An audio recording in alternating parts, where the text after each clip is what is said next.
Good evening, everybody, and thank you all for joining us here tonight. We wanted to give a couple extra minutes for folks to get here. Believe it or not, all of our goals and initiatives with Smart Columbus aren't done yet, so we can't get everywhere as fast as we would like to in Columbus, but I am excited about the turnout, and there was a huge turnout this morning. And so I'm grateful for you all being here. I want to thank our partners who have helped to co-sponsor this forum tonight. I know President Watson from the NAACP is here, and I know that the leadership from NABO, the Asian American Commerce Group, the Hispanic Chamber of Commerce all helped to share information and get the word out about tonight's event this morning and tonight's event. So I'm grateful to them for their support. I'd like to thank Director Francis and his team and all their work with Dr. Eleanor Ramsey, who you'll hear from in just a few minutes, one of the great national experts that we have engaged with to help us with this very critical work. It's important that we acknowledge and celebrate our differences that make Columbus the best it can be. As many of you know, my first official act as mayor when I took office almost 18 months ago was to create the Office of Diversity and Inclusion and name Steve Francis our Chief Diversity Officer. Very few cities in America have taken that approach, but we needed an expert and a great leader to help take our community to the next level.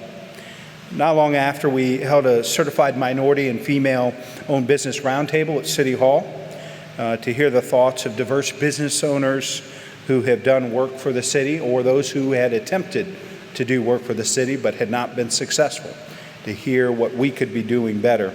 So from that roundtable, it became clear that we needed a disparity study. We know what our values and beliefs and goals are to make sure that if we're going to become America's opportunity city, we have to be America's equal opportunity city first.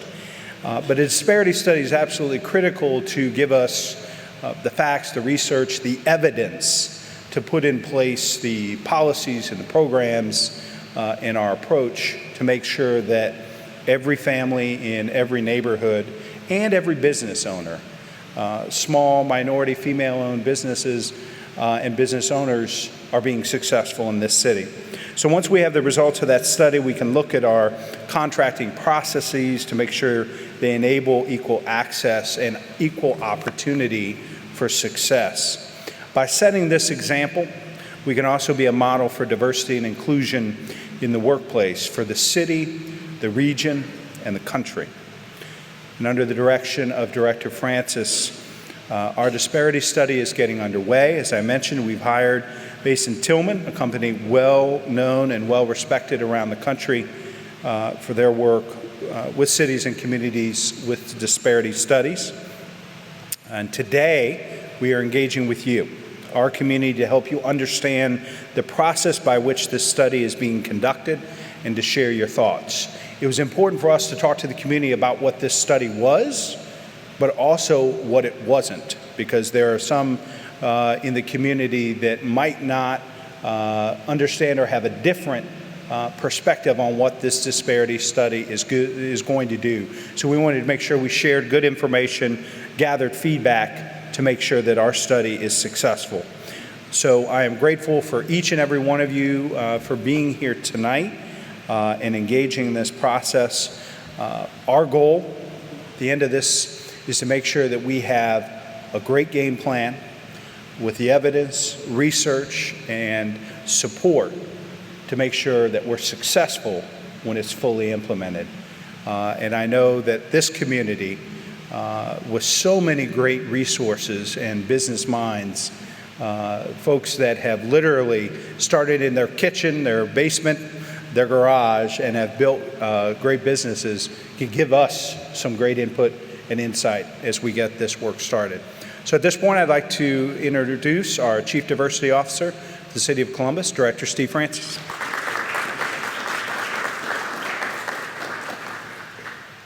Thanks, Mayor Ginther, and I really want to thank everyone for coming out, and I think it's even started to rain. You've braved the raindrops to come today to get information about what Mayor Ginther reminded us is a very important disparity study. Equity in contracting practices is very important. And I think that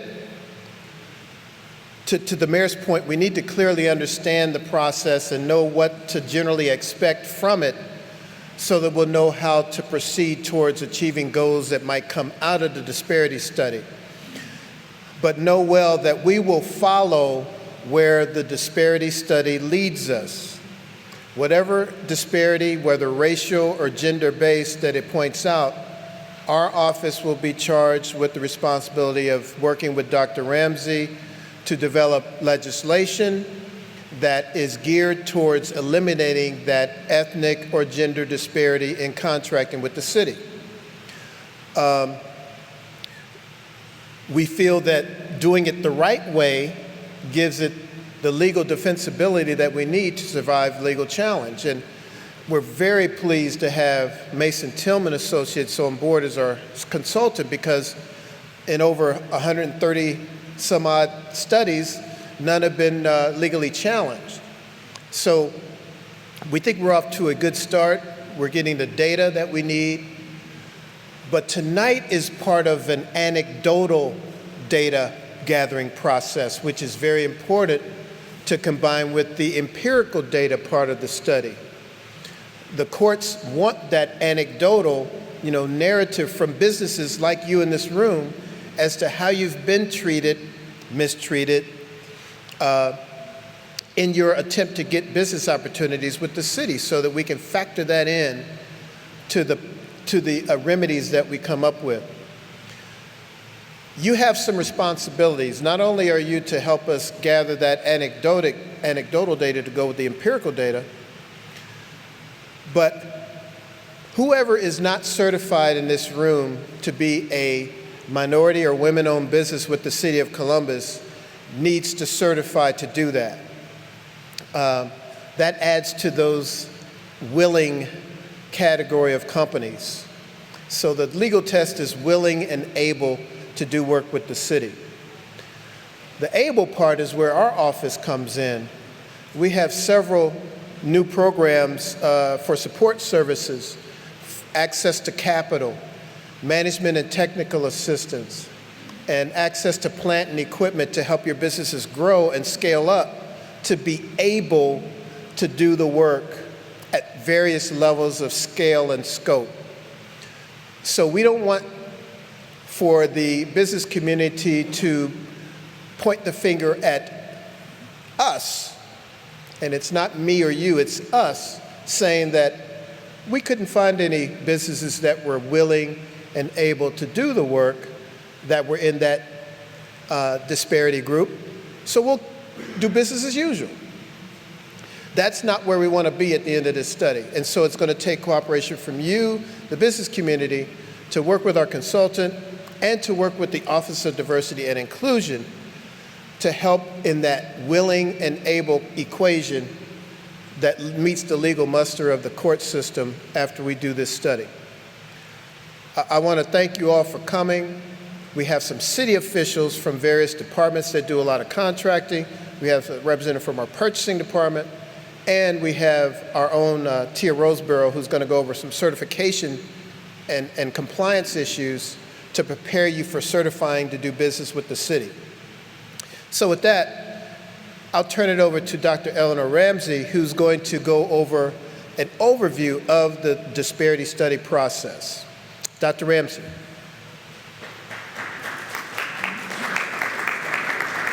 Thank you. Thank you, Director Francis. I want to thank all of those who have elected to come out and spend this evening with us. I trust that this day you were able to make a lot of money to give you the freedom to spend the night and not do more invoicing and report writing and estimating. So congratulations for all of the money you earned today. But I am charged with sharing with you how our study is going to be conducted, and to engage you to be a partner with us as we go forward to conduct this study. And in the course of my presentation, I want to share the areas in which I hope you will decide to partner with us. Before doing so, though, I want to introduce you to the team that's been selected by the City of Columbus to do this study. And I want to also talk about the legal underpinnings of this research. As has been noted by both the mayor and Director Francis, there are some laws that govern how this work is done and what can be done with the findings as they are produced. And so how the research is going to be done is critical to adhering to those standards. And then the process of collecting data, which is an area in which we will interact with you and seek your partnership, and also talk about, with staff's presentation, what contracting opportunities there are that are upcoming to afford you an opportunity to have yet more information about what business there is to do in the City of Columbus and how you may identify those potential opportunities that will be good for your business. So by way of introduction of my company, which I established in 1978, we are public policy researchers and marketing professionals. In our equity service division, which is within which this contract falls, we are engaged in business affirmative action and corporate communication. We feel that the communication, the delivery of the message, is very important, as is the quality of the message that we have to deliver. So we take great pride in ensuring that our products can be understood by the public and they have use and value to those administrators and legislators in the jurisdictions where we work. We have worked on a number of city studies, and we've also worked on for states as well as counties and transportation agencies and special districts like utility districts and school districts and these various sales tax districts that have come up around the country to support the construction and design of infrastructure in various communities. But in terms of cities, we have worked in large cities, New York being the mega city in which we've done disparity studies, and we've worked in small cities like Davenport, Iowa, which was a very small city, but it too was committed to diversity, and they wanted to have an examination of their contracting opportunities. So we bring fairly extensive knowledge of how local government, and particularly municipal government, operates. And it's helpful as we do our analysis to know how to find the data and what data should be available. But we are not alone in this endeavor. We have two consultants who are working with us, blazing the way as being handling the registration and facilitation for today's meeting. And supplier diversity research will be involved in the collection of subcontractor data, and will be the company taking the lead on collecting the anecdotal information. And so you will no doubt hear from them as they reach out to you. And one of the things we ask you to do in the material that you were provided at registration is to fill out a survey form. And one of those questions is, will you be interviewed? And if you're not convinced now that you want to be interviewed, hopefully before the evening, you will decide to check the box on, yes, I want to be interviewed. So let's talk a moment about the objectives of the study. And keep in mind, these objectives were defined by the Supreme Court when on the 23rd of January, 1989, they issued a decision in response to a challenge to the city of Richmond, Virginia's Minority Business Enterprise Set-Aside Program. And the court said you cannot have a set-aside program in which you designate particular prime contracts to go to minority businesses. That was deemed to be unlawful. But they said that you could have a program that does provide remedies in the form of goals and even some options that you have for smaller contracts, but you had to first establish that a statistically significant disparity existed between those businesses utilized and those that were available to be utilized. And Director Francis spoke about the notion of availability. And you'll hear me speak about that in the course of this evening because it's very core to this work. The known is the contracts that were awarded to prime contractors, and the unknown but to be known are the subcontracts they awarded. The piece that we do not have a direct access to, the businesses available, willing and able to do the city's work. And so we must reconstruct that.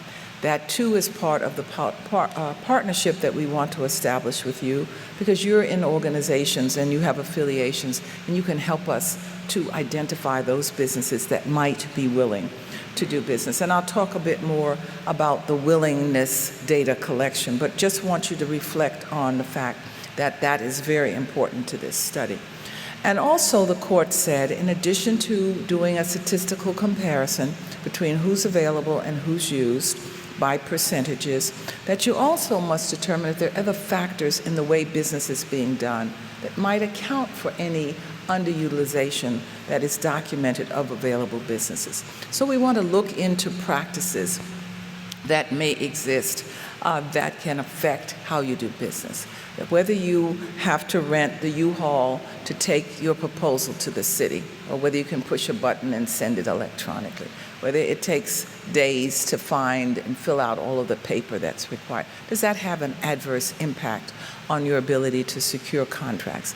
And that can be race neutral because those requirements are indiscriminate. Everybody is subject to the same level of paperwork to submit. But there can be issues. Payment is another one.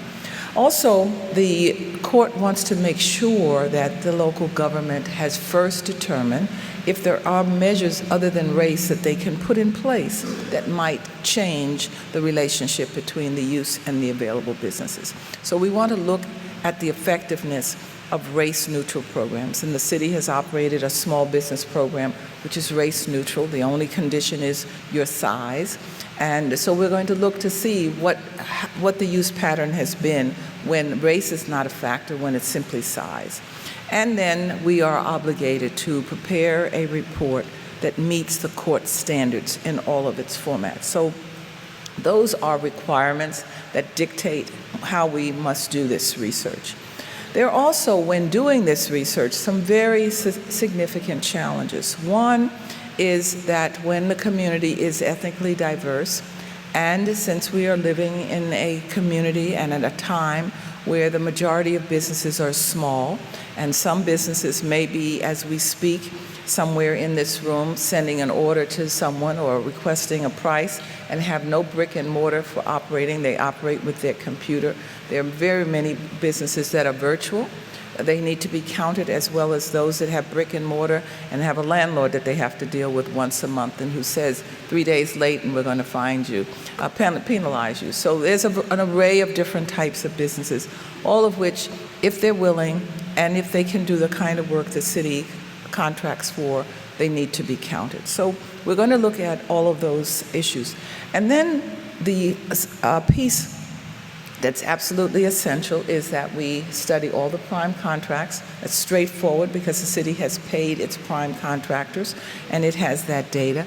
But we also must find all of the subcontractors that were used by those prime contractors. And that includes businesses owned by people of color, by Caucasian women and Caucasian men, and any corporations and other entities that are non-minority or female. We have to identify that full array of subcontractors, and there's a reliance on prime contractors and on project files and documents to reconstruct that, because the small business use is well documented, but there are other businesses that were not small, not certified, that were also used on construction contracts as well as professional services. And this process of identifying businesses willing and able. And then we are obligated to provide recommendations that can improve access to contracting for all businesses. And it is through our partnership with you that we can gain some insights, because you have ideas, and I am sure you have many a conversation about, I wish they would. And this is an opportunity to tell us what you would like to have the city do. And so we're going to be reaching out to you and ask you again if you will identify your willingness to have an interview so that we can learn what you would like to see the city do as it goes about this audit of its contracting process. And also, it's an opportunity to share what you've found to be exemplary practices of other agencies or you've read about. But this is our opportunity to engage with you and gain your insights. The standard that was issued when the court issued its decision on the 23rd of January, 1989, which is commonly called the Croson decision, was a case in which the City of Richmond's program, as I told you a moment ago, the court found that it was unlawful. They could not continue it. So out of that, the court says you must have a compelling interest defined as having documented statistically the underutilization of minority business owners, and that's all minorities: Native Americans, Asian Americans, Hispanic Americans, and African Americans. The court was not, before the court was not a challenge to a WBE or Women Business Enterprise Program, and therefore the court did not opine on what you must do to have a program for women. But the City of Columbus, as has been the case with all of our clients, has asked us to study the use of women as well as the use of businesses owned by people of color. So we are to find out if there is evidence of underutilization of any of those groups in the award of prime contracts and subcontracts. And then the remedies have to be based on the finding as to the groups that had a disparity.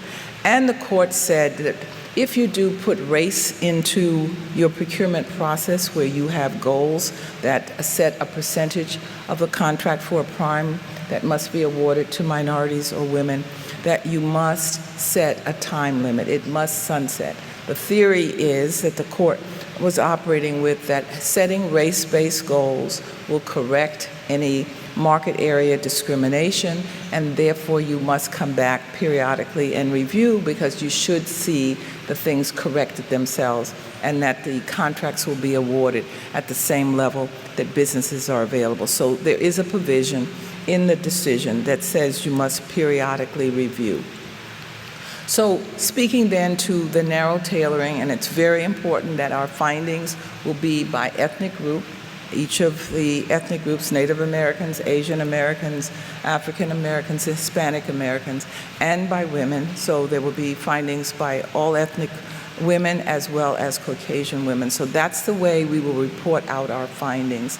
And if indeed there is a disparity for any of those groups, then any goals that are recommended that would be applied to contracts would be for those specific groups that had a disparity. So if a group does not have a disparity, according to the court, you cannot include them in your minority business program or your female business program. So that's a consideration as we go forward to identify available businesses. And so availability percentages are important, and thus the count of available businesses is essential to this work, because the assumption is if they're available, they should be utilized at the percent that they are represented in the pool of all potential bidders. And then the program, as I note, must sunset, so those provisions must be there. So just to recount what we're doing as we conduct our research, we are collecting from the city directly the prime contracts that were awarded during our study period, which is January 2012 through December 31st, 2015. We are collecting those prime contracts, and then we are going to collect the subcontracts awarded by those prime contractors. And we will then do an analysis of that. The other major component is the compiling this list of willing and able businesses. And then there is the anecdotal collection, the accounts that I made reference to earlier of what the experiences have been trying to do business. So we want to get that information. And we clearly want you to think also about exemplary practices that you would like to see in the recommendations that we prepare to reduce any barriers to contracting. So again, our study period, January 1, 2012 to December 31st, 2015, those are the years that we are going to be analyzing contracts awarded. Starting January 1, 2012 up to and including December 31st, 2015. And it's for those contracts that we will be studying the subcontractors. So when we go to get the prime contracts and to collect, compile, and reconstruct the subcontracts, we want to make sure that those contracts are within our study period. We're also going to identify any amendments to the initial contract for the prime and any change orders. We have to establish the prime's ethnicity and gender, which will be another area where we may be calling you if we don't have data in the information that we gather. We will call businesses directly to ask them to verify their ethnicity and gender, because we want to make sure we classified every contract correctly. And we have to classify the contracts by industry. And then for our subcontract awards, we want to make sure when we identify subcontractors that they were paid the amount that is reported in any documents that the city may have. And so that will require going to the subcontractors as identified to find out what did you really get paid, because we want to study their actual expenditure as opposed to commitments that may have been made. And keep in mind, as you think about your experiences that we hope that you will share with us, is that you, as a business with fewer than 20 employees, you really represent the overwhelming majority of the businesses in this city, in the county, and in the United States of America.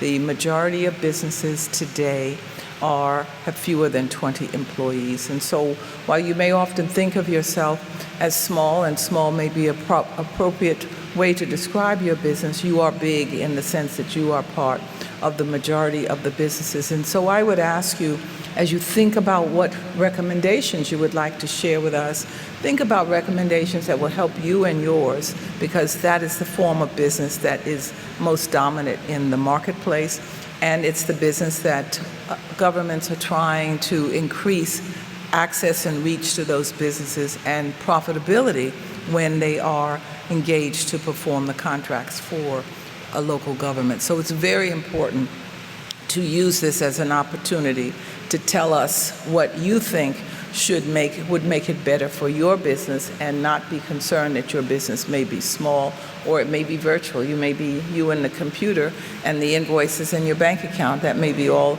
that you have, but it's working quite well for you as a mechanism in this environment where small business is really the essence and the economic engine for the society at large. So as I noted, that this pursuit of businesses available to work for the city, we will begin by looking at the successful businesses and unsuccessful bidders. Any business that has bid obviously has expressed its interest and has an interest in doing business.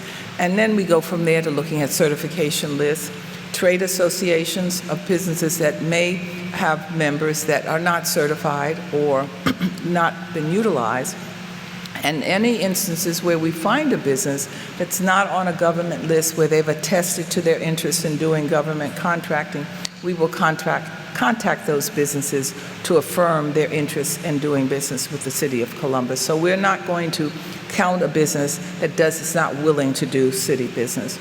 And community meetings of this sort today there have been 2, as noted earlier, and these have afforded us an opportunity to reach out to businesses and identify businesses otherwise unknown to us. And we want to and ask you to help us with identifying advocacy groups and other associations that may have members that might have an interest in doing business. Excuse me. So our third component of a disparity study, in addition to identifying businesses, the use of businesses, the contractors, prime and sub, and the available business, is the anecdotal. And as I noted, what we want from you is your agreement to be interviewed. And because the anecdotal data is very helpful for helping us understand the process and to develop and offer best management practices to improve access to contracting, and when you do secure a contract, to make it more profitable. So our in-depth interviews, we are commissioned to do 40 interviews, and hopefully you will offer to be interviewed in completing your survey and so noting it. But we will screen potential interviewees. It's important that the business has attempted to do business in the region so that they can offer some relevant information, and that the person is a business owner. We're not engaging association leaders, but we want to have business owners. So part of the screening is to ensure that that is in fact the case. And then when the interviews are conducted, your identity is not marked in the interview. We assign a code, and what we're doing is analyzing patterns and practices. We're not talking about what Mr. Jones' construction experience, but rather what happened to a construction company and what was the context of that. There are interviews that are sometimes describe experiences with a given department and a given agency, but we make sure that we do not name the department because that can reveal the speaker for that person reading the document. So we're very sensitive to anonymity of our interviewees, and so we hope that you will trust us and will agree to be interviewed. And then we will have a chapter in our report that will give the information in such a way that it can be useful for the city as it thinks about its revamping and reforming its contracting process, and that it will have an opportunity to hear your voice as you offer suggestions for improvements to that process. So just to get you to think about what experiences you may have had, experiences that you may have filed away in memory as just because I'm new or just because I'm small, just because I'm in selling paper clips, that some of those may in fact reflect stereotypes and discrimination that you have experienced. And again, this information is only to help us in formulating recommendations. So as you reflect on that, this particular section of our study is one in which you can be a major player.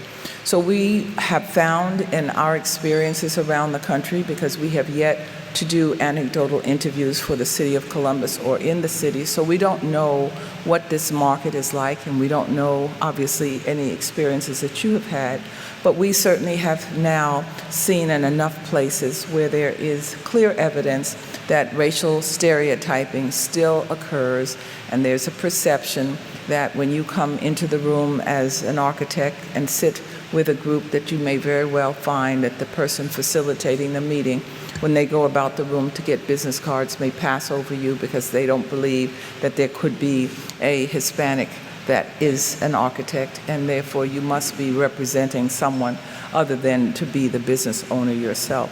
Sexual harassment is very much a part of the landscape in the communities around the nation.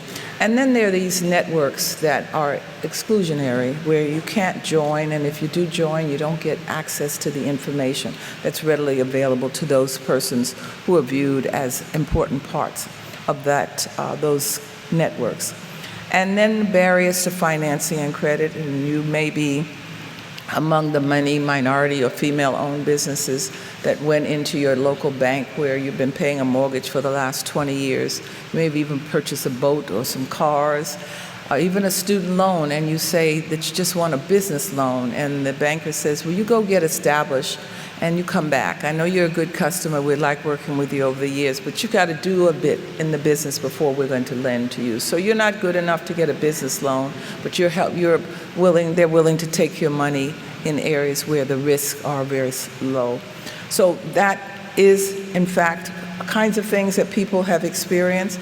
There are very particular experiences that businesses have talked about that, again, you may want to think about whether it fits within your wheelhouse, whether you have found that getting information about upcoming opportunities are difficult, particularly those contracts that are multi-year and you just want to know when is the cycle going to end and when can you have access to it.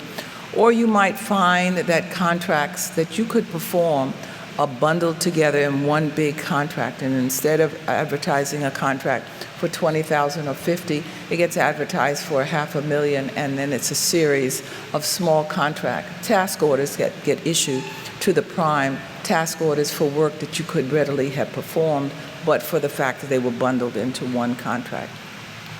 an inadequate lead time to prepare your proposals, that you get a proposal that comes, a request if you're a subcontract that comes across your door 48 hours, 72 hours before the prime wants the quote, and you deliberate, but you need the work, and so you take the time, and that's the last you hear of the prime. And some may even have the experience, while they don't hear from the prime again, you learn from someone in the city, hey, what happened? I saw you were listed on this bid. I didn't see you working. And you said, I was listed on the bid. Well, the prime never acknowledged that I submitted the bid to him. So there are those issues that people have experienced. And then we have this other issue where you are, fortunately, the lowest bidder, and you said at last you've submitted so many bids and you finally got your pencil sharp enough to get the right price. And then you get the call from the procurement staff or the buyer who says, you know what, we decided we're not going to buy that right now. So what we're going to do is we're going to cancel it and we're going to rebid because you were the wrong low bidder. So that is an occurrence that people have had. Late payments, I needn't tell you that your money is being used by the prime as a float to cover their expenses, and government, for whatever reason, feels that they should keep your money also, and your invoice sits on a project manager's desk for an inordinate amount of time, and you call, they don't return your call, and finally 60, 90 days go by, and they said, oh, you know what, there was an issue with that invoice, and if you get that issue straight, we'll take care of your payment. So those happen in places. This may be that exception where things go smoothly, you get early notice. If there's an issue with your invoice and it doesn't sit on a manager's desk, the manager thinks of it like his bi-monthly pay, that it needs to come in and out in a timely fashion. So maybe an issue, maybe not. Prime contractors, we know they are still engaged in bid shopping in many a community. They get the notice, they're in the room when the bids are open, and they discover, great, we're the lowest bidder, we've got our bonding, we're good to go. And they call you up and say, guess what? We've got good news and bad news. The good news is our team was selected. We had the lowest bid. The bad news is I need you to sharpen your pencil because I need a better price. This is just a little high. Let's see what you can do for me. And there you are between can't really afford to lower it because you gave him the lowest price to get on the bid, but if you don't give him a better price, he probably won't use you on the bid. So you're tossed between. Many places, bid shopping is illegal. It shouldn't be done, but again, it may be something that you have experienced. And don't mention the scope of work that got reduced on the professional side because you submitted a bid to do a scope of work, and the prime says, got the job, like to use you, but can't really use all those meetings, or we can't really use all of those plans. You need to rethink this and let's sit down and talk. So that happens, may or may not be your experience.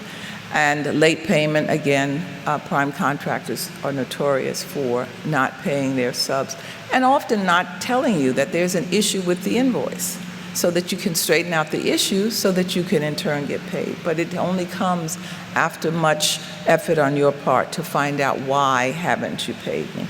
And then the change orders, you're in the construction business and you run into some as-builts that weren't on the plans, and you say, we want to install these lights, but there's some cast iron pipes behind this wall. We can't install it unless they get removed. And the prime says, we'll work out a change order with the city or with the county, but right now, why don't you just go ahead and take care of the work? And you have a choice. If you don't take care of the work, his forces will. You take care of the work, and he may or may not get a change order approved, but somehow you never get paid for the additional work that you have done. So what do you do, and what happens to those relationships? So the issue of mobilization is a big matter for both professional service and construction. You just get the call as to when you should start just before it's time to start. You get no notice. No notice means that you can't get your troops in order, you can't get your supplies. And the prime says, if you can't be here tomorrow at 9 a.m., then we'll take care of it. And so there you are, you got through the reduction in the scope, and you find yourself, you think you have it worked out, and you just get insufficient time so that they can self-perform. But they can, if the issue is ever raised, they can say you weren't able to get to the job on time. So again, I don't know what it's like in this town, but I do say think about whether you've had any experiences that could enlighten us, that will afford us an opportunity to better understand where best management practice can be effective in improving your access to contracts and a profit if you, in fact, are fortunate enough to receive a contract. So I invite you, please, to think about current business owners that you know who we can interview, people who have retired or otherwise decided they were doing something other than to be a contractor, and subcontractors that you know have had experiences that have talked to you about what they think should have happened, what they feel did happen, that can aid us in our process of better understanding the process of doing business with the city and its prime contractors. And we can offer useful recommendations to the city as we formulate our report. And we're also looking for exemplary practices, because it is indeed the case that some agencies and some managers and some prime contractors are doing it right. And if they are, we need to tell that story as well. So we ask you, complete your business survey, and in it, note that you will agree to an interview, and feel free to reach out to us. And what I want to do now, before opening the meeting up for your comments, suggestions, recommendations, and experiences, to have the city staff talk to you about contracting opportunities, because at the end of the day, you need them in order to continue being viable. And so I'm going to turn the program over to Director Francis, who will facilitate that.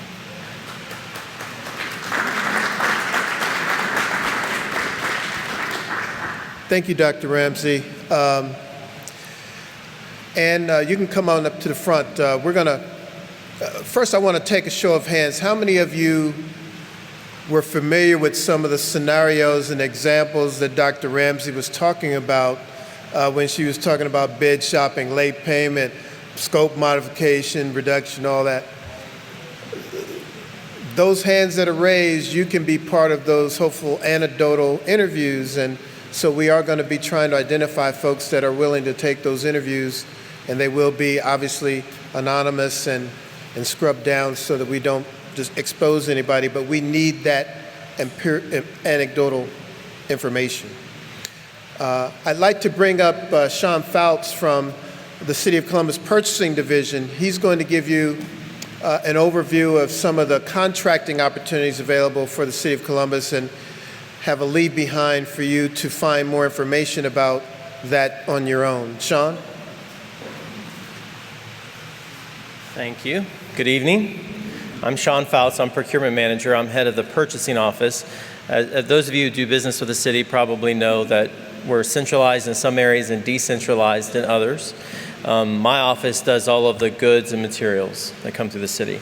So as Director Francis mentioned, I do have a handout with all of our large contracting opportunities coming up before the end of the year. Those that we know of, I'll have those available. Do we have the booth here? No, it's not. Okay. Is it set up? Okay, I'll be at the table outside, and I'll be here as long as there's someone here that wants to talk to me. The other thing I encourage vendors to do is be registered at our portal. I'm assuming most of you are. I also have this note card that has the address to our tutorials. I know that our portal is not as user-friendly and intuitive as it should be, and I'm expecting some comments to that effect on the questionnaire and interviews, and I look forward to them. And the one thing I would say is be as specific as you can. General complaints are hard to give to Microsoft to get any changes made. Specific complaints, I can go back to them and actually get specific concrete things done, hopefully. But I have this little card. You can keep this at your desk. It has one of those QRs that brings up our YouTube channel. So if you are trying to bid and you're having any difficulty, I did make some videos myself on how to go through it step by step. So hopefully this is useful. The other thing I brought is a list of contacts within the city. I encourage vendors at all times to get to know the people who buy the stuff in the city. My office does bidding. We don't decide what we want to buy. You may be selling something that we don't buy now. You need to talk to the people who make those decisions. So we've created this little trifold that has all of the phone numbers of the people in the city who you need to call, some of which are here. The other thing I encourage vendors to do when they talk to people in the city is make public records requests. Everything we do is a public record. So often I'll hear a general complaint about our specs, or maybe I'll hear it after the bid has been opened, or maybe I'll hear it 2 days before the bid's due. It's a good idea to figure out how we do business, what we do, look at those contracts, and if you have a problem with how we're doing a contract, that's communicated as clearly and as soon as possible. Because I do encourage my staff, and I'll be your advocate if it's someone else in the city, to consider any complaints or any questions seriously, any requests for change seriously. Because sometimes there are things in specifications that lead to less competition that honestly no one, either the decision makers don't realize it, or even the people who drafted the specs don't realize it. It was drafted that way because it's always been drafted that way.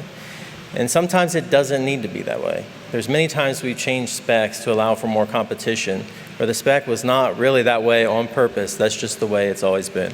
So I encourage, use Office of Diversity and Inclusion, use the purchasing office.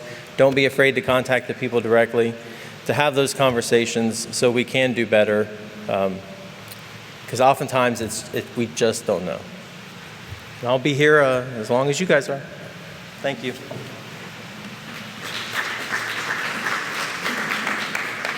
Thank you, Sean. I want you to focus on the fact that Sean is the person that you need to talk to if you do have trouble accessing the Microsoft Dynamics database that controls all of the entry into the vendor portal for registering as a business and getting bid information. That's a very important, critically important access point that we're working through some wrinkles.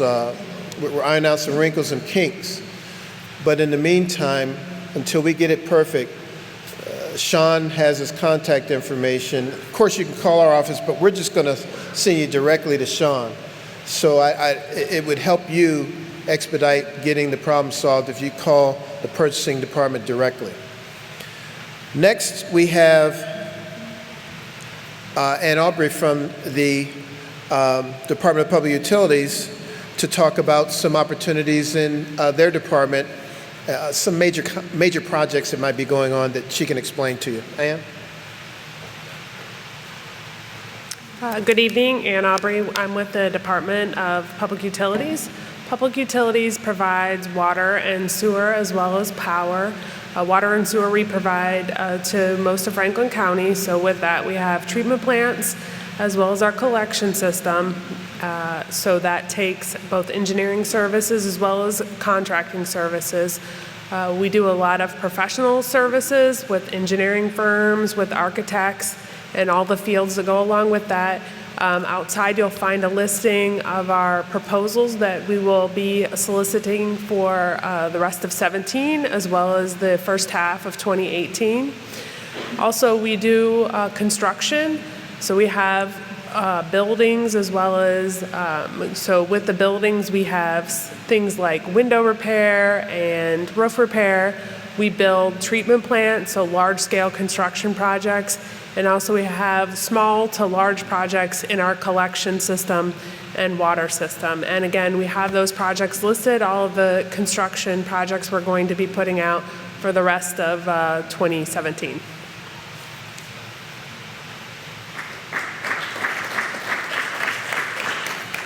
And I believe you also have some a handout.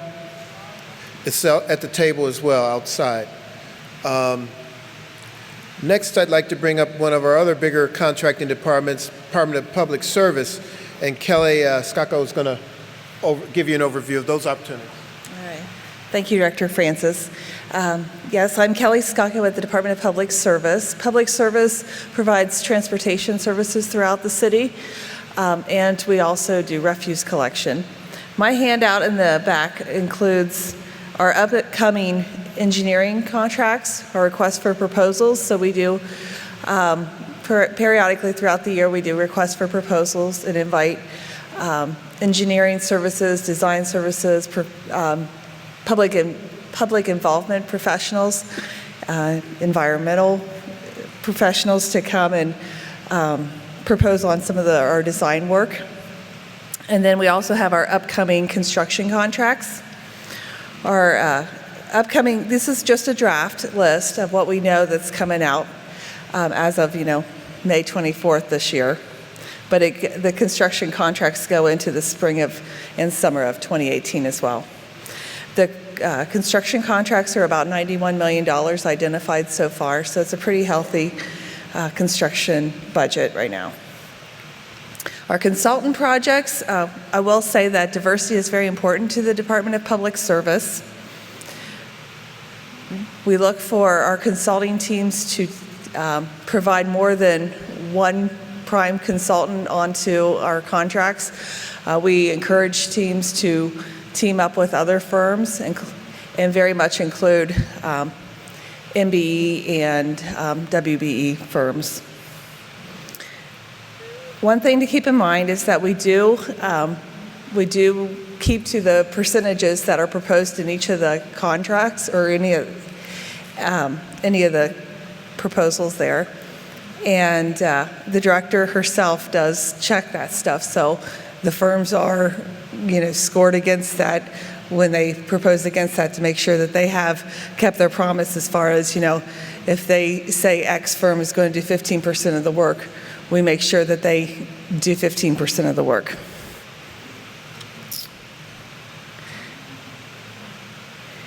And we welcome any meet and greet opportunities in the director's office. So if you want to come in and introduce yourself, we'd love to have you. Thank you.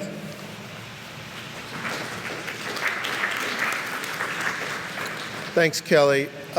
Director Tracy Davies of Public Utilities and Director Jennifer Gallagher of Public Service are very committed to supporting the Office of Diversity and Inclusion, and they are serious about diversity. They're doing some creative things in their department to help even take their numbers higher. I will say with Public Service, they are the department that is the lead agency administering the Smart Columbus grant that we recently received from the Department of Transportation. Public Service along with the Office of Innovation. And there is a diversity working group that's an overarching working group over the entire Smart Columbus project. And we've had 2 meetings now. The Office of Diversity and Inclusion is leading that charge. So we're very close partners with Public Service, helping to determine how we can meet that 15% DBE requirement associated with that 40 million portion of the Smart Columbus grant. And we want to apply that. You've heard numbers upwards of $500 million and close to $1 billion by the time it's over. We're engaging private partners in that working group, that diversity working group, to make sure that those private partners share in that 15% DBE commitment. So that's part of the work that we're going to be engaged in over the next three years under the leadership of Public Service. We're excited about that. The next presenter will be ODI's own Tia Roseborough, who is our Contract Compliance and Certification Coordinator. And she's going to review how you can get certified as a minority or women-owned business with the City of Columbus.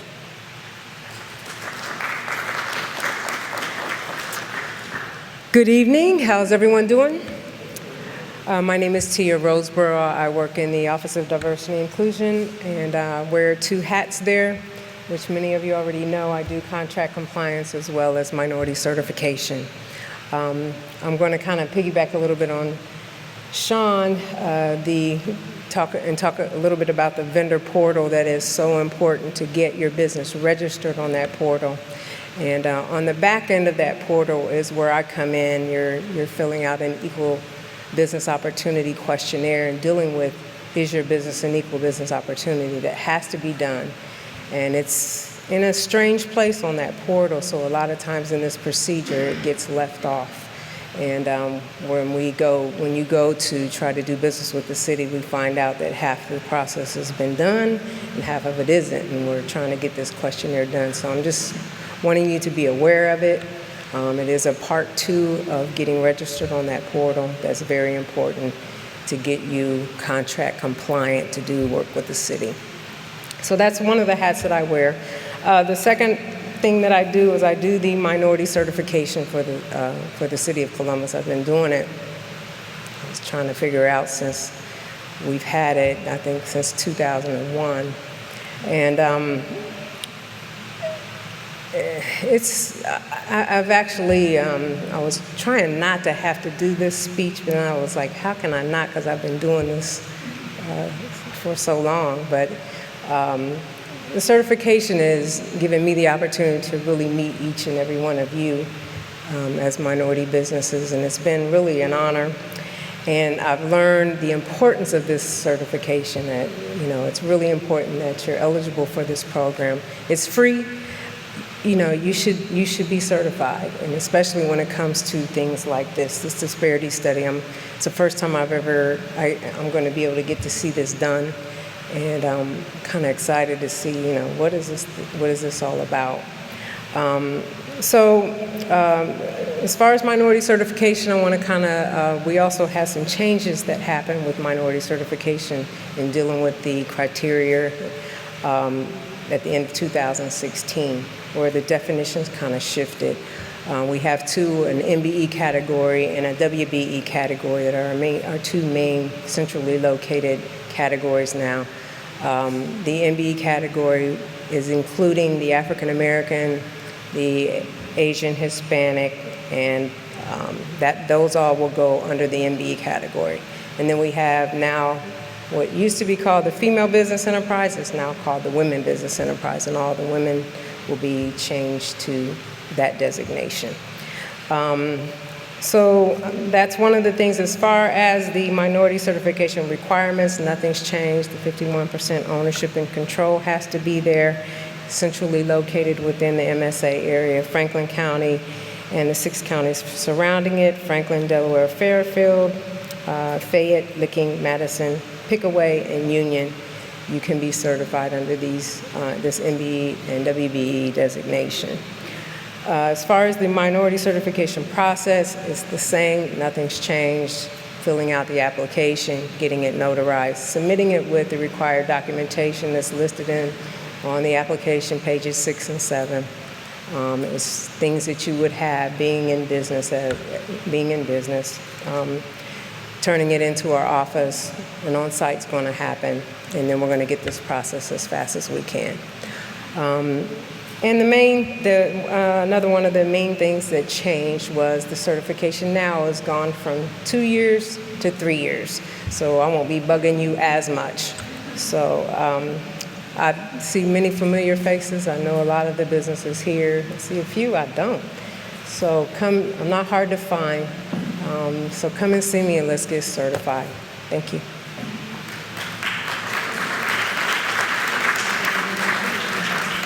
Thank you, Tia. I can't stress enough that registering in our vendor portal and certifying as a minority or women-owned business is an indication that you are willing. That's part of the equation that we have to satisfy to determine whether there's a disparity. So we encourage you, if you're not certified with the City of Columbus, please do that so that we can increase those numbers of ready, willing, and able firms. Also, I wanted to do a couple of commercials. We moved our office. We are now in the 1111 East Broad Street building, the Jerry Hammond Government Center, on the 2nd floor, Suite 203. Also, shameless plug, the mayor is launching his first business conference this year under his new leadership. It's called the Ohio Municipalities Business Conference and Expo. It'll be here in Columbus, August 2nd and 3rd at the Convention Center. This conference will focus on building capacity of businesses. That's that able part. By having cities, municipalities, counties, authorities from across the state come here to Columbus and talk about what contracting opportunities they have available so that you can do business across city limits and hopefully double the capacity and partner with other businesses that do like things to double your revenue stream and become a more viable business to do things with the City of Columbus. So just wanted to do that plug. Now, this is the part of this event that you are here for. Public comment, concerns, questions, feedback that we can have Dr. Ramsey and our group of city officials respond to. I believe, CTV, that mic is for public comment, so if you could line up at that mic and prepare your questions. We ask that you limit your questions / comments / speeches to 2 minutes per person so that we can allow time for several of you to provide comments and feedback. So with that, I'll turn it over to Dr. Ramsey, and you can start lining up at the mic.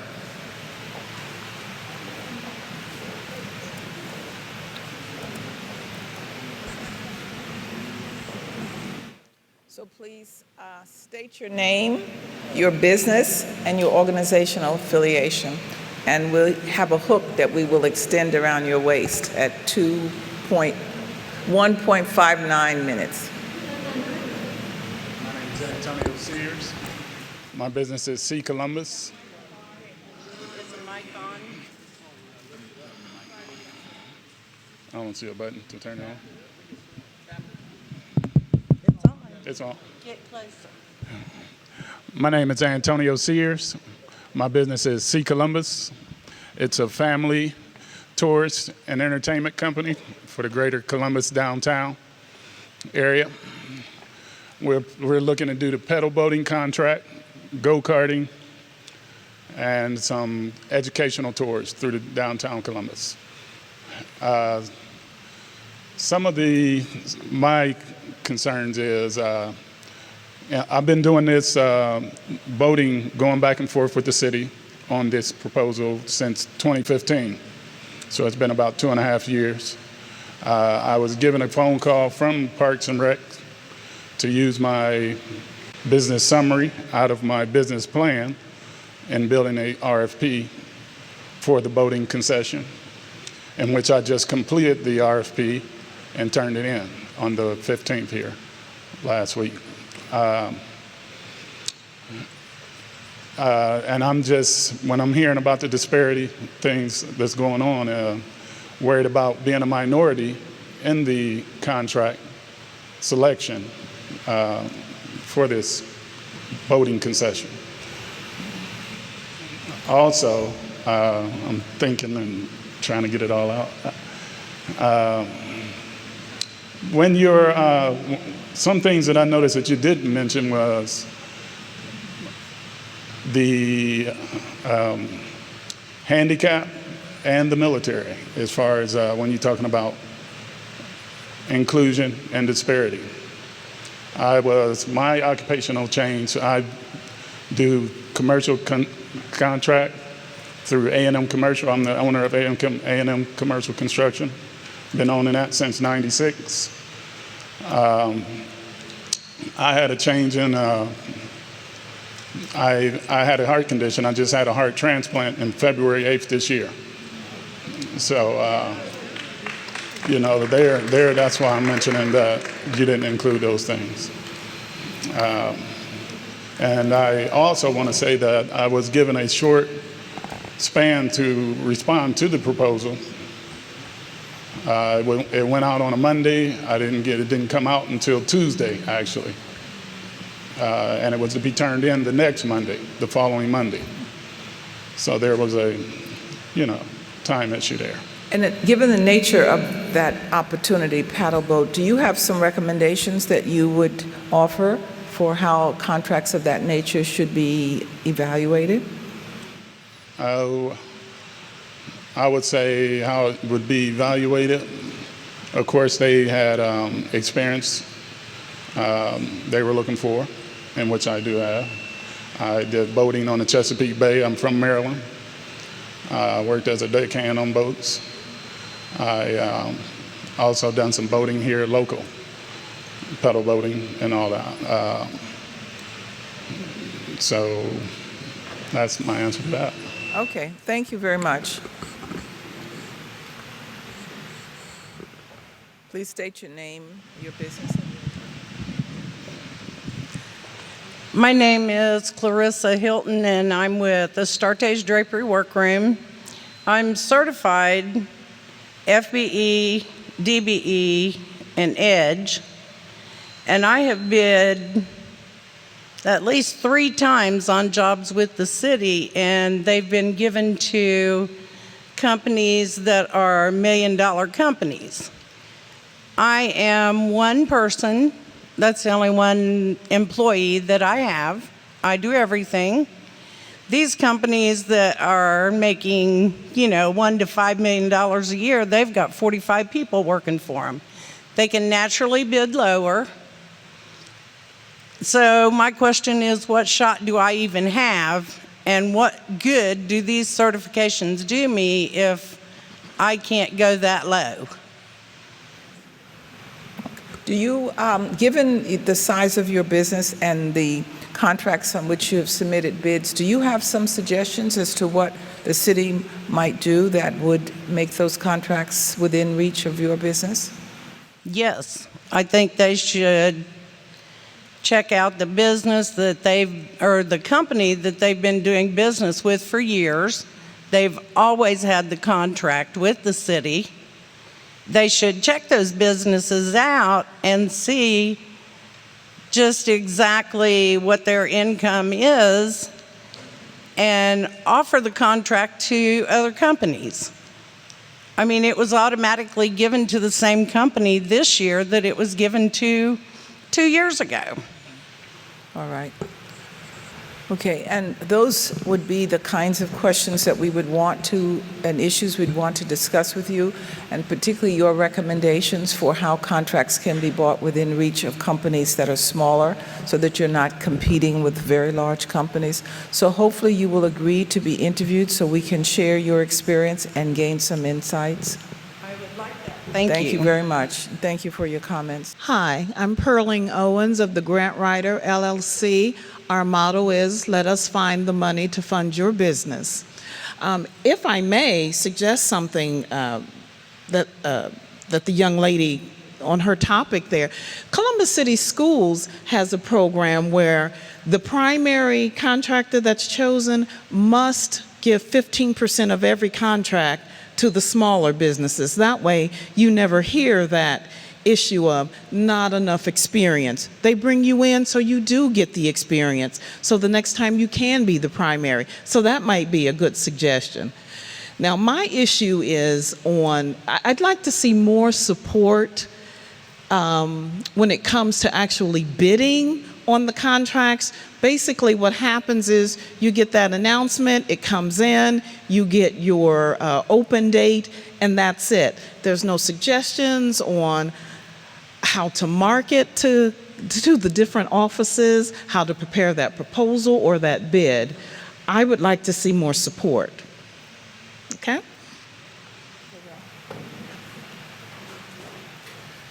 Thank you for that comment. Ironically, Demita Brown, wave your hand, Demita, is our supplier diversity manager.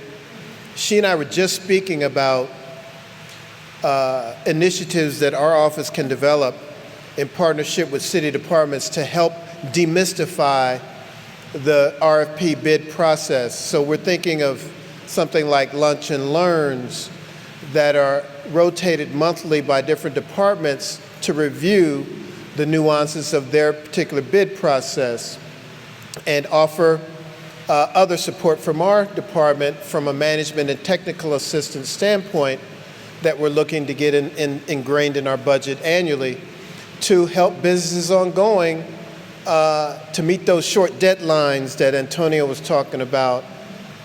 Many business owners are good at what they do, but they don't have a team of 20 back office employees that crank out RFPs every day. So we're sensitive to that, and we want to augment that through support from our partners from the city departments and through resources from our office. So thanks for that comment. Next question. Hello, my name is Ann Jeter, and I am a small business who deals with teaching DBEs, WBEs how to engage in the bidding process.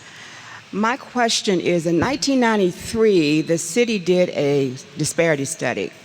And when I heard Dr. Foster talk, she talked about some of the approaches that were in that diversity study. What I do not understand is, in doing the same thing that was done in 1993, and some of those findings have not been enforced, what gives this community the assurance that after this diversity study is done, that we will see some of the findings, that if there are findings that come out of this diversity study, that will be implemented, which were not implemented in the prior diversity study? That's beyond my pay grade. Dr. Ramsey, you're not supposed to look at me on that one. No, I have had similar questions posed to me in my diversity profession. You know, what's going to make this diversity initiative different than it was 10 years ago? The problem with diversity is it's a never-ending battle for truth, justice, and equality. It's pushing the boulder up the hill, and the minute you stop, that boulder rolls back on you. Or the minute you change administrations or officials or appointing authorities, they revert back to status quo. So I imagine that some of that is attributed to that. We're trying to establish infrastructure that will survive changes in administration. And so I'm also going to let Sean Fouts come up, who can talk about some ways that the purchasing department can help deal with that issue. Thank you. I was just going to comment. I wasn't here in 1993, but I have read the disparity study from then and the court cases. Essentially, what, like Dr. Ramsey mentioned at the beginning, I think Director Francis mentioned, one of the reasons Mason-Tillman was selected is none of the, literally of the hundreds of disparity studies she mentioned before, none have been challenged in court, let alone lost. What happened in 1993 is the city did try to institute a plan, and much of that was struck down by the federal courts. It went to appeal to the Sixth Circuit Court of Appeals in Cincinnati and was struck down. So part of the reason this company was selected during the RFP process is they have a very good track record of not letting that happen. And I didn't pay for that PR, but thanks, Sean. I might also note that the other thing to keep in mind, that we have seen the most effective implementation of our recommendations when, one, you have directors like you have in Director Francis and the staff that he has committed to change, because the Office of Diversity and Inclusion needs to be a part of the management structure, because they are managers who are making many of the decisions, even when you have good policy in place. So I think that's very important, and you were fortunate in that regard. And then the other piece that should not be overlooked, as a business community, you need to monitor the implementation. You need to participate in the formulation of the recommendations, and the anecdotal will afford you that opportunity. Comments like this evening is another way, but when the study is out, you need to participate in the public hearings that will review the content, and then you need to be involved in the implementation and execution of those recommendations. I can only assure you that our study will not be legally challenged unless there's some frivolous lawyer who has nothing else to do and will file a suit for just because. But there will be no flaws in our study. It will be rigorously performed, and that will provide the basis for moving forward with the recommendations. And so I'm pleased that you as a community have an interest, because this attendance this evening is almost just topped by this morning. So there's clearly commitment on the part of the business community to see change. And with our partnership with you, we should be able to provide a document that the city can use to affect that. And there's another speaker. Yes, my name is Fred Wilkes, and I'm one of the owners of Eric Staffing, temporary staffing company here in Columbus, Ohio. And our slogan is putting Columbus back to work. And we've been in business now for about 7 years, and we did sign up as an MBE, got certified with the city. So I just wanted to thank Mr. Francis, and I hope that this forum, for opening up this forum, that we will get an opportunity to get more involved with some of the proposals and bids that may be open. So, Cure a successful contract. Yes, all right, thank you. thank you. Thanks for your comments. Yes, sir. Yes, ma'am. My name is Tom Dillard, and I'm with Tom Dillard and Associates. We're organizational development consultants. Oh, I'm not close enough. Okay. Tom Dillard and Associates, and we're organizational development consultants. And Croson, that you talked about on the suit, was from Columbus, that filed that suit that went to the federal court. He was a plumber over off of, yeah, Steve knows. My question is, do you believe that 40% of the people you interview will give you enough numbers to be statistically significant in doing the report? My question being specifically, given the number of minority contractors in Columbus, 40 of them seems to be a pretty small percentage of people, that you need to talk to. That's my kind of way of thinking about it. The anecdotal interviews are not part of the statistical analysis. The Supreme Court in its decision was very explicit that the only mechanism that can be used by a local government to establish goals that involve race must be based on statistical findings where you are comparing the use to the availability. So the anecdotal cannot and should not be used to formulate or make recommendations for race-based programs. What they are used for is to help to understand the numbers. Justice O'Connell did in fact say that the anecdotes can give meaning to the numbers, but the numbers are essential for doing that. When it comes to the number, there's no magic number. The real key in the anecdotal is the richness of the commentary that is elicited from the business owners, because we're trying to identify patterns and practices. And so 40 rich interviews where businesses have had experiences that illustrate barriers, as well as have ideas for exemplary practices that can change the way business is done, is very effective in achieving the goal of giving some substance to the numbers, but not instead of the numbers. Understand. Good. I understand what you said. My follow-up question is, given the number of minority business in Central Ohio, right, the diversity in terms of opinion and experience seems to me to be pretty wide, depending on what ethnic group you belong to, what business you're in. And so I'm kind of curious about how one goes through and selects the 40 businesses that you will do the anecdotal stuff. And I don't know the answer. Hopefully you'll be one of them. Well, I'm not sure I'd be the appropriate one, and that's my question.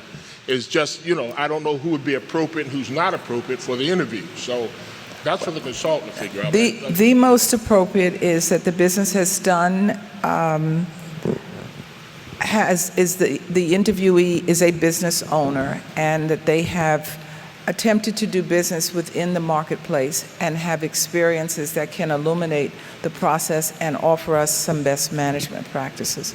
So that is the minimum requirement for that. But we hope that you will agree to be interviewed, because I have a sense that you have stories to tell us as well. Thank you. Is there someone else? I know the evening is getting late and My name is Rata. I am with Bezalel Construction. I have one question. The City of Columbus came up with a pre-qualification for contractors in about 2015. So that pre-qualification, does it really go in line with your efforts to encourage new businesses? Because before that, I bid and I did about 3 projects. When you come up with the pre-qualification, it is a barrier for me to even bid. So my question is for you to go back and check the pre-qualification. Because for new businesses, it's saying, hey, go somewhere, grow, and come back here. It doesn't encourage to bid at all. So the question, must the business meet pre-qualification to be counted in our study? Is that your question, or to do contracting? To enter in a bid, in a formal bid, you have to be pre-qualified, even to enter as a subcontractor for main contractors. Yeah. And the requirement is too much for new businesses. Correct. I understand. And given size of business. In terms of being counted for our availability study, there is no pre-qualification requirement. Actually, I'm not asking about your study. I am asking for you to emphasize on checking the list of the pre-qualification, if it really encourages for new businesses. That's my point. If you ask him, I can explain. Yeah, Dr. Ramsey, I'm not sure I'm in the place. You're talking about pre-qualification for construction. Right. Like right. If you want to be. So this is something that will be studied. I'm not sure you know all of our city policies yet, but this is something that will be studied in the disparity study, I'm sure. So I know what you're talking about and that it's in our code. Other than that. 2015. Now I can't beat because I don't have those resources. So I can be in Cincinnati, I can be in Dayton, not here. Okay. So in a sense, that is telling me go somewhere, grow, and come back. He's going to make a recommendation. Yeah. So one, the issue, to the extent that pre-qualification is a requirement, we will examine that. We find pre-qualification for construction and often for professional, particularly architectural and engineering. Make it pragmatic for us to enter and bring for you an option to choose. Right. The point I want to make is that the use of pre-qualifications occurs in a number of jurisdictions. It is something that we think is very important to analyze, to better understand what the requirements are, and to also use the recommendations that we get to find alternative ways of addressing the need to know what you can do. And many communities now have gone to looking not just at the company, but looking at the team to see if you can assess that. But that is an area that is going to be examined in our study. I appreciate your bringing it to our attention. Trust, though, that you will interview so we can better understand your experience and use that in a way to assess what is happening in general. So if you would agree to be interviewed, I would appreciate that. Yeah, I agree on that. Thank you. All right. Please complete the survey so we know of your interest. Thank you. Hello, my name is Ariana Olavarrita. I'm currently with Regional Innovation at OU, but my question is, so within the minority community, there are quite a few segments. How are you going to make sure that all of the different ethnicities are represented? Because I feel, given my background working with the Small Business Development Center, Columbus State, for almost 10 years, I have a feeling that the experiences of the African American community will be extremely different than the Latino community here in Columbus, since we're a lot smaller, a lot newer, a lot more immigrants, which hinders our ability to go after Columbus City contracts. Well, it is definitely going to be looked at for each ethnic group, and we are aware, and as I hopefully communicated, that the court said that you have to do findings by ethnic group. So there will be findings for each ethnic group, which means that we have to count all of the available businesses. And counting available businesses is an arduous task, and it does require some level of participation from the community. So it is not just the certified businesses, but they're businesses that are members of various associations and organizations. And when those businesses are identified, if they have not certified, bid on a contract, or otherwise registered with a government entity, then we have to contact those businesses to find out if they're willing. And so it's very important in all of the communities that businesses, when they are contacted, to ask if they're willing to receive the call, and if indeed they're willing to answer in the affirmative. So there are steps that we must take, but there are also steps that this partnership requires the business to take, because you cannot be counted, even though you're there doing work, if you don't answer in the affirmative when that question is posed. Yeah, absolutely. So my only request would be to make sure that the Latino community the business community leaders are involved in this. Right. Study. And any suggestions you want to offer for how to effectively reach that community and to engage that community so they do answer affirmatively to the question about whether they're interested in doing city contracts. So if you would agree to be interviewed and share with us what thoughts you have, and if you have any organizations that you know have business members, if you also list that on your survey form, we would appreciate that. Sure, thank you. Thank you.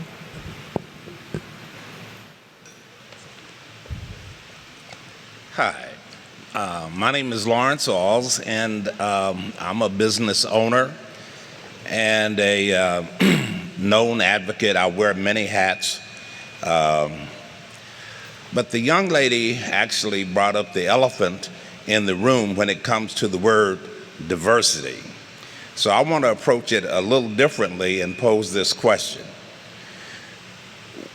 The organizations that I belong to have analyzed diversity and found out that the indigenous African American usually winds up with 3% of the contracts, whereas minorities wind up with 20%, and that does not reflect the population diversity that takes place. So some people will presume that the African American is doing much better than the facts that we've analyzed state. So that the word diversity inherently is threatening to what I consider the indigenous African American. So that's a comment, and I do want to know how that data would be analyzed. That's part one. Part two is just a suggestion, and that has to do with the role of the owner, talking about the city and these building contracts.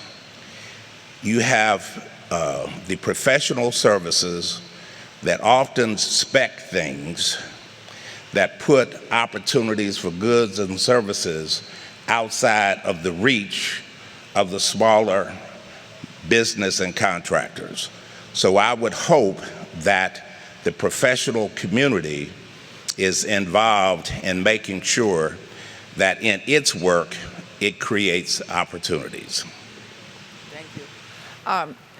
Two-part question, and it's challenging when you divide it into two parts, but I'm going to see if I can recall both parts. But the first part is the fact that the court hasn't clearly, for different reasons and the reasons that you've just articulated, they require an examination by ethnic groups. So as I said earlier, there will be a finding as to the dollars spent at the prime and sub-level with African Americans, Asians, Native Americans, Hispanic, and Caucasian females. So we will know the actual spend with each of those groups. And then the other side of it is that we will need to count those businesses that are available. And so we will have an availability number for each of those groups. And I noted earlier the various sources of information that we can turn to in order to get that availability. But in addition to the government and public sources, we need to get from the businesses themselves information on what the availability is. So it is a dynamic process to collect the information that is needed. So that is an area where this partnership is essential, because there are people in this room today that know of organizations, listings, sources of businesses that we otherwise would not know about. So we need to ask that that information be provided to us and ask you to use this forum to do that, or subsequently if you wish. You also asked, if I recall correctly, about small businesses and how those opportunities can be made available. In our work, we will look at the spend by size of contracts, and we will offer suggestions for strategies that we have found to be best management practices that bring within reach of the business community contracts that are of a size that they can be awarded and performed, and that there will be accountability for the process that is used to evaluate businesses and make determinations about who is to win the contract. And again, our communication with you as a business owner and other members of the community can aid in identifying some of the barriers, as well as helping with strategies that you would like to see the city continue to institute to facilitate that process. Thank you. And thank you very much for your thoughtful comments. I know the hour is late. I don't want to close without at least determining if there's someone that has a burning question or a comment that they would like to make before we ask Director Francis to close our evening. Is there any question that didn't get addressed? Yes, sir. This question, my name is James Hill. I'm not a small business owner, but I actually do work in supplier diversity. The question is really for the procurement manager and also Dr. Ramsey. Since you mentioned that the procurement is decentralized and you're going to grab 40 of these small minority businesses for anecdotal data, are you doing any dyadic study with 40 of the agencies of the city that are actually procurement managers so you can have both sides of the analysis when you do the study? See, because it's a one-sided study when you do just the small minority businesses, but the research also shows that you have to get the other side to really do the true dyadic study. Yeah, one of the tasks that I didn't list because it's not required by the Supreme Court, but it is part of what we do as a matter of doing a comprehensive study, is to describe and analyze the procurement process. So yes, we will have a section that will describe the procurement process toward looking at how it is being, what the policy is, and the extent to which the policy might affect access to contracting by businesses in the community, small as well as businesses owned by women and people of color.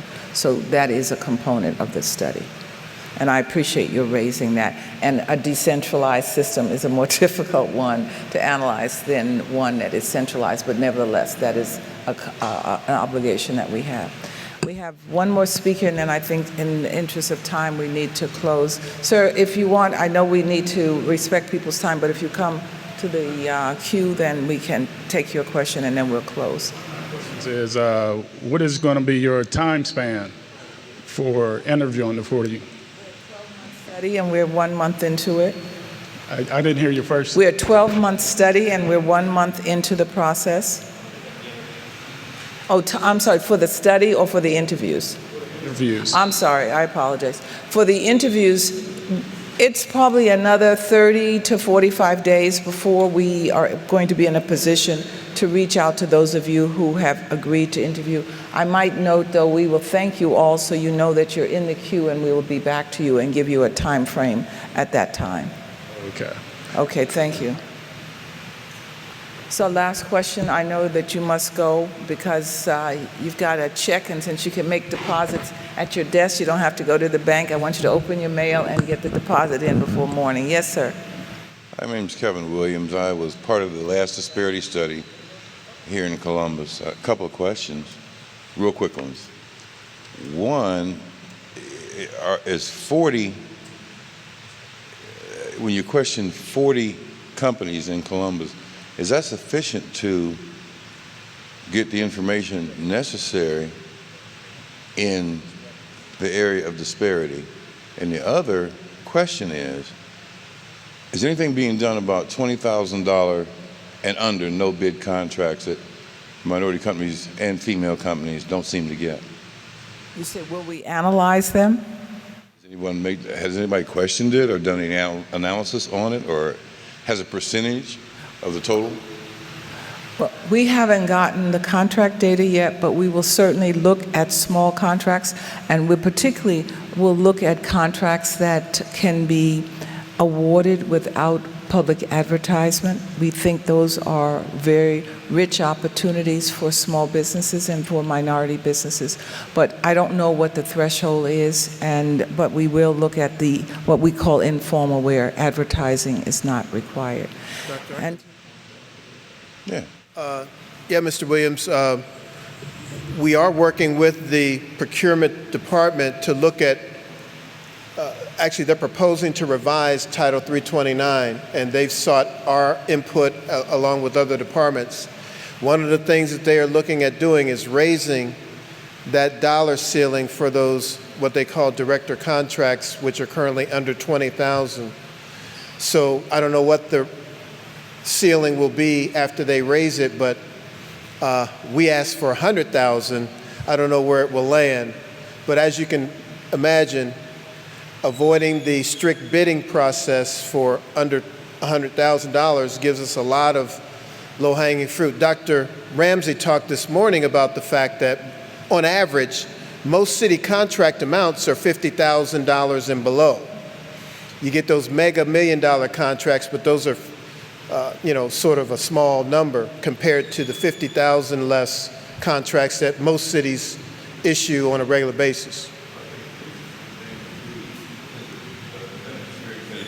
In the past, what has occurred between the last one and this one, which was my question. I said, well, did you do anything with the last one? And we'll find out in this Disparity study if anything was done. One has not been conducted in nearly 20 years. So we are well overdue for a study, and they do get updated on the average of 5 years to make sure that we keep our tabs on whether the disparity is being eliminated or not. So with that, I'm going to close. All right, Ron, one question real quick. Ron Stokes with Three Leaf Productions. We're a printing and marketing company. I'm just starting to try to get business with the city of Columbus. I've tried with the state. That's why I'm making this comparison. One of the issues that I'm finding with the state is the preparation of the actual bid, because that is equally as important as looking at the end contract, because as we all know, based on how the bid is written, it can be slided to the incumbent or whoever they desire. So will there be some analytics regarding how the bids are produced, how they're evaluated and weighted? Before you came in, we talked about that very issue, and our office is going to try to initiate some collaboration with the departments that will have businesses come in on a lunch and learn monthly format to go over each department's nuances in their RFP and bidding process, so that you can sharpen your pencils on that, and the dotted I and the crossed T won't be the reason why you didn't get the bid. Last question for Hilton Hale. All right. Thank you. I just wanted to ask if you could just kind of clarify what opportunities this applies to, because I think broadly you have professional services, and I'm in the benefit and the investment area. Does it extend this particular study and the impact with that, or is that a separate entity? The financial world, it really depends. If what you're doing is generating revenue for the entity and getting a percent, that's not being considered. If it is in other areas where there's a contract that's being awarded, where we can measure the amount being paid on that contract, then that would be in this study. But if it's a revenue generating contract, which many of them are, then we can't assess, we're not assessing those. So if you want to talk further about the nature of the contracts and to ensure that there's a full understanding of them for purposes of determining what's in and what's out, we can certainly do that. And again, it would help if you would be interviewed, because you can help illuminate it. Yeah, I think another way to respond to that is if in that 2012 through 2015 study period, we study contracts that provide services the same as you provide, Hilton, then you would be a part of the study analysis. Well, that's what Dr. Ramsey is going to, her team is hired to do. Okay, I just wanted to say some last minute thank yous. We couldn't have had this program if it weren't for the help and support of the Columbus branch of NAACP, and I know that Nana Watson is in the back, and Lawrence Alls and Tom Dillard. All these folks are part of the NAACP chapter, and we appreciate their support in helping us get the word out. Also, the Hispanic Chamber of Commerce here and the Asian American Commerce Group that was represented here earlier, and also the NABO, National Association of Women Business Organizations, got the word out amongst the women business community. I wanted to thank the Office of Diversity and Inclusion staff and CTV for helping us with audiovisual magic tonight to document this event, and for all of you coming out to contribute to this process. Thanks, and stay tuned for further developments related to the Disparity Study.